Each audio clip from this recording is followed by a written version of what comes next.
අනිත් පැත්තෙන් ආණ්ඩුව දැන් ඩොලරය 310ට වැඩි, උද්දමනය වැඩි වෙනවා, ජීවන වියදම වැඩි වෙනවා, ගෑස් වැඩි කරා, ඉන්ධන වැඩි කරා, දැන් විදුලි බිල විතර වැඩි කරන්න තියෙන්නේ.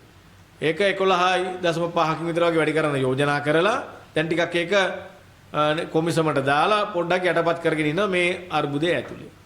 ඒකත් කරාන් පස්සේ උද්දමනය සහ ජීවන වියදම වැඩි වෙන එක නවත්තන්න ආණ්ඩුවට බෑ. ඒක බරපතල ප්‍රශ්නයක්.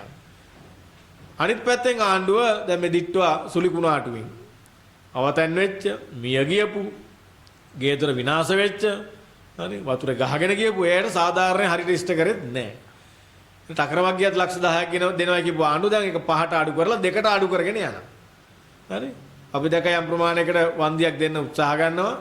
25000 හැමෝටම දීලා දුන්නා කිව්වා. හැබැයි 25000 නොදීපු අය, නොලැබුණු අය පෙළපාලියමින් ඉන්නවා. ඊළඟ අපි දැක්ක ජනමාධ්‍ය වේදිකේ ගිහිලා පුත්තල මේ ඇලයාපත්තුවේ අඩි 5මාරක් වතුර තවම තියෙනවා කියලා දැන් දින 4කට පෙර ඔප්පු කරලා පෙන්නුවා බෝට්ටුවකින් ගිහිල්ලා. තවම වතුර බැහැලා නැහැ. මාසෙ දවස් 40ක් ගිහිල්ලා. සමහර තැන්වල. ඒතර මේක කළමනාකරණය කරන්න ආණ්ඩුවට බෑ. ඒක පැහැදිලි.